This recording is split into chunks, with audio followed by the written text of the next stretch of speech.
you must have formed a relationship with Her Majesty, because there has to be that trust, has there not, between the artist and the subject. Tell us more. Yes, I guess I became a bit familiar for painting her. The third one that I did, actually, I didn't have any sittings because she knew that I had already had all the relevant information. So I think she said, I don't really need any more. But yes, we built up a little bit of a relationship. I didn't have that long, but I had considerably longer than most people. So I was extremely lucky. So how long is not that long? I was reading in some of the notes that you only got an hour, which seems to me hardly any time at all. And you know, what was the atmosphere in there? I mean, you said she was used to these sorts of things, but, you know, did she sit quietly or was she talkative? Oh, she's very talkative. Oh, yes, absolutely. She's quite wriggly, actually, but no, she chatted away like mad. I did actually have to ask her to close her mouth at one point because portraits are better done without too much grinning. And then I sort of thought, oh God, I've just asked my monarch to be quiet. That was a slightly unnerving moment, but she did it all with such good humour. And she's a pro anyway. I was her 134th. That was my first one anyway. So she knew what she was doing. And Nicky, did she want, like most of us would, did she want a glimpse of what you were doing? Do you let her see what you're doing as you go along, or do you just wait till the big reveal? No, she actually didn't, which was a relief because, frankly, when you've only got an hour, you are just trying to get down anything you can. And the likeness went pretty awry at various moments.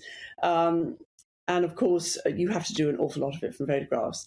So as long as you've got the material and notes on hair colour and eye colour and things like that. So I think she probably realised that it was fairly hectic on the canvas. She did come round and look at it at the end. She said, could she have a look? And then she was very sweet about it. And I said, ma'am, please, it's only been, well, it was 3 hours then because I'd had three 3-hour sittings. And no, she was sweet about it. She was very nice. But then she would be. She's spectacular. That must... Well, yes, it was so nerve-wracking, I'm sure, to be showing your homework, as it were, to Her Majesty the Queen. Imagine if she didn't like it. But we have to ask you... Off with your head.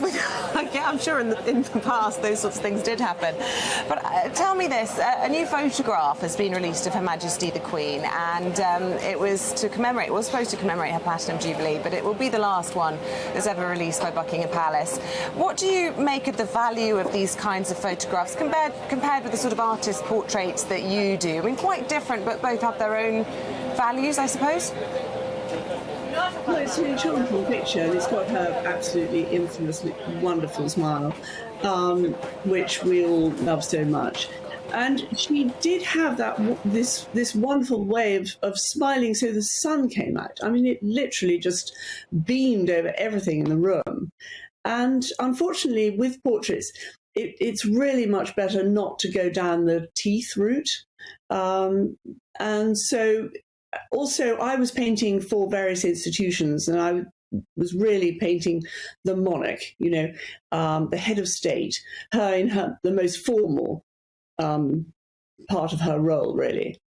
And, you know, there was very little that was private about it. I mean, the first one was the Diamond Jubilee first class stamp. So, you know, I couldn't have her grinning on it. and so everything I did was actually quite formal. I tried to get her to show a little bit of her more human side with a very, very slight smile without opening her mouth. And you can see it a little in her eyes because these lovely sort of soft blue eyes were just so twinkly. And I always painted her looking out so that anyone looking at the portrait would feel the gaze of the monarch on her, you know, on them rather.